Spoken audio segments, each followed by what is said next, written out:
Narito ang latest update sa nawawalang beauty queen na si Catherine Camilon na magpasa hanggang ngayon ay pinaghahanap pa rin. Mahigit 1 buwan na ang nakakalipas.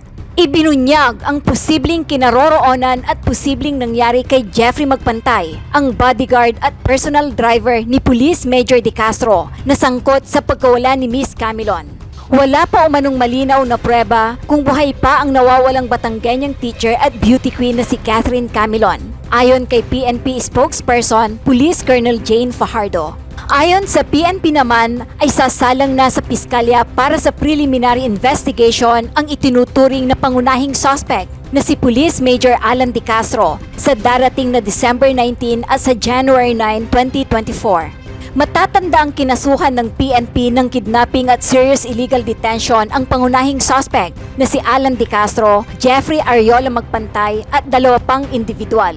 Samantala, tila lumiliit na ang mundo ni Jeffrey Jepoy Magpantay na isa sa mga suspect at may kinalaman umano sa pagkawala ng beauty queen at teacher na si Catherine Camilon. Nagbigay ng pabuya at makakatanggap ng 500,000 pesos mula kay Senator Raffy Tulfo ang makapagtuturo o makakapagsabi sa kinaroroonan ni Jeffrey Magpantay. Matatanda ang lumitaw ang 2 testigo sa CIDG at sinasabing nakita umano nila ang katawan ni Catherine na duguan sa ulo kung saan inililipat ng 3 lalaki sa pulang Honda CR-V galing sa gray na kotse. Noong Lunes, kinumpirma ng PNP CIDG na ang natagpo ang mga hibla ng buhok at mantsa ng dugo sa Honda CR-V ay tumugma sa pamilya ni Catherine. Nagbahagi naman ng samot-saring reaksyon at komento ang mga netizens sa posibleng kinaroroonan ni Jeffrey Magpantay. Narito ang kanilang mga komento. Mula kay Pretty Ziki, mga Ariola Magpantay, mga kalimitan, Tagalukban, Quezon. Check din nila doon, baka nandun lang yan nagtatago o may kamag-anak doon. From Yvette Javier 6937, part ng Tanawan City, maraming Magpantay family. At Michael Leong 3015. Baka patay na rin ang driver para maitago ang krimen. Mula naman ito kay at Marlon Lardizaval, das MQ1KR. Pigain nyo si Major De Castro, siya ang utak niyan. Nawawala na ang driver, baka pinatahimik na ni Major De Castro. Malamang yung 2 pang sangkot kamag-anak ni Major. Maraming salamat po kay Senator Raffy Tulfo na kaya nga po kami lumapit dito para alam po namin na masigit ang magagawa niyang tulong para sa aming pamilya sa paghahanap po sa aming anak. Si Chinchin, anong reaction mo doon? Yun po, nagpapasalamat rin po kay Senator Raffy kasi alam po namin na mas mapapabilis po yung paghahanap po sa kapatid ko. Nag-positive po yung DNA test doon sa nakuhang samples, doon sa inabando ng CRP, red CRP. Ano po reaction niya po doon? Masakit, sobrang masakit. Pero hindi po ako nawawala ng pag-asa hanggat hindi ko po nakikita ang aking anak. Ako po patuloy na naasa. Araw-araw po ako'y naasa at araw-araw po ako'y naghihintay sa kaloob ng Panginoong Diyos na makakabalik siya sa amin ng buhay. Yan lamang po. Sabi nga po ni Senator kanina, ang maaaring susi para malaman kung nasaan yung anak mo ay si Jeffrey Magpantay. Ano pong mensahe niyo sa kanya?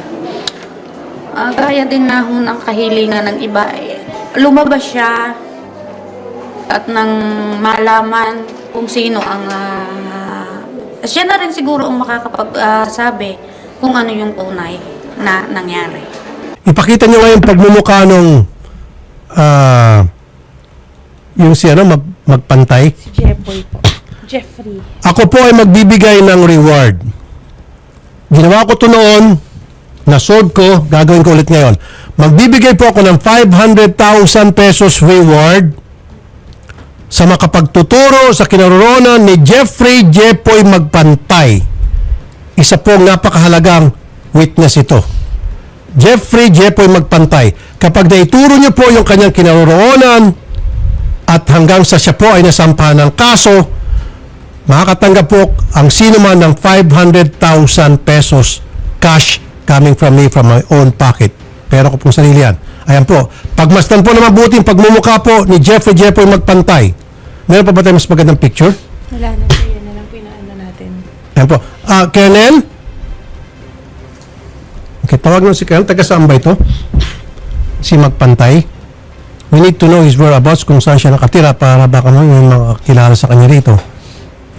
Doon po sa line na naka-tune in, ayan po, pagmasang mabuti itong itsura ni Jeffrey Jepoy Magpantay, ito po ay personal bodyguard and driver ni Major De Castro.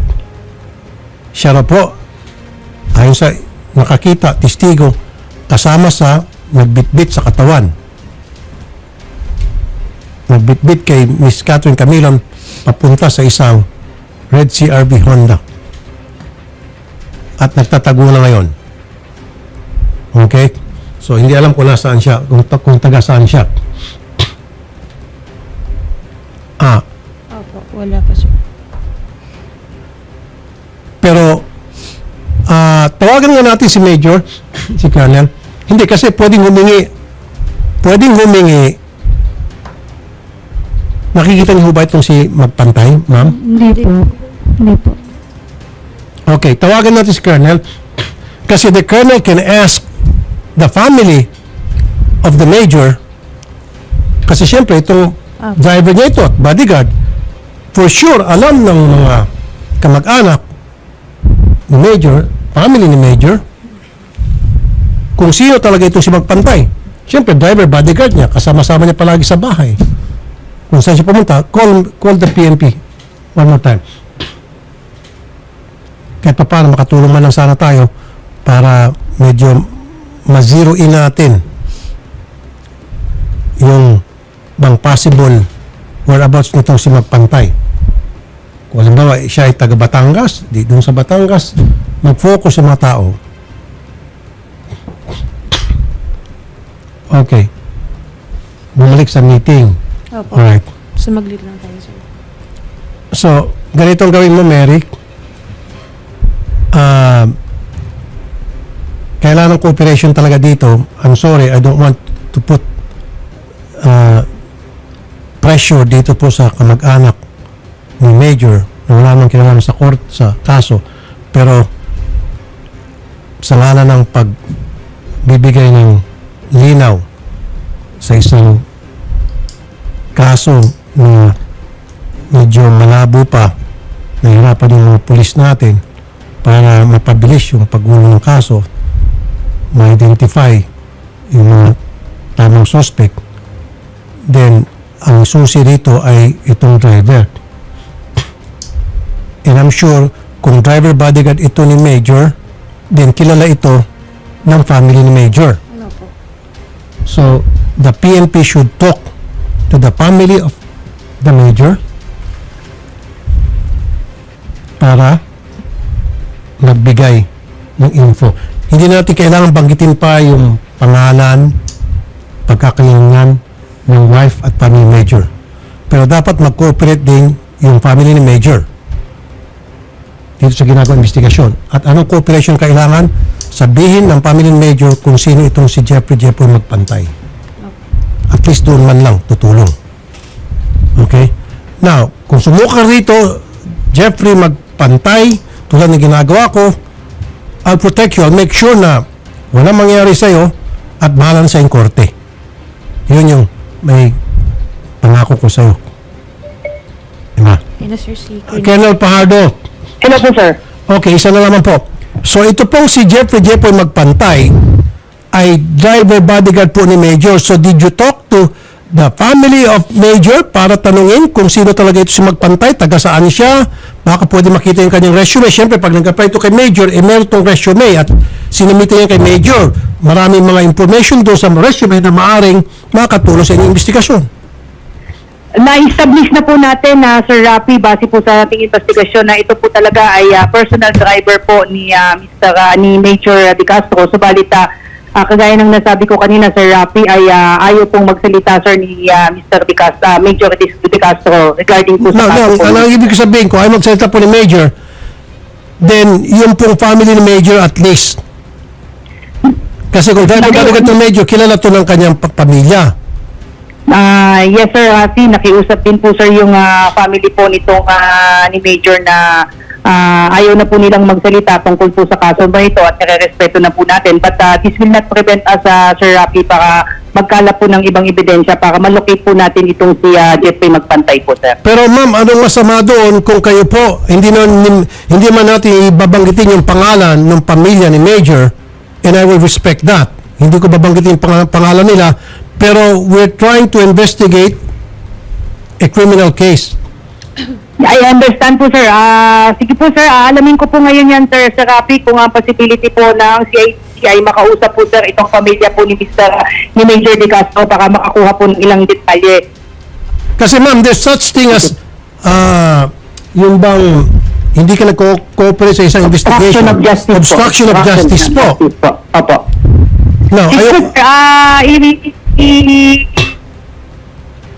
ayoko makasuha ng obstruction of justice itong pamilya ng Major. That's why ang all they need to do is to cooperate. Ang sasabihin lang nila, ayan, si Magpantay, driver nga talaga ng ng Major, at ang pagkakaalam namin, dito siya nakatira at ito yung mga kamag-anak niya na para yung mga babanggitin, mga lugar at tinitirhan niya at mga kamag-anak niya, pwedeng bantayan yon. Di ba? Pwedeng subaybayan yon. Yan po ako, personal, Sir Rafi, sa CIDG po, baka sakaling nagawa na po nila yan at kung hindi pa po ay ipapagawa po natin sa kanila yan, Sir Rafi. Opo, walang iniwan to sa yung nawawalang preso sa dati sa Muntinlupa. Okay?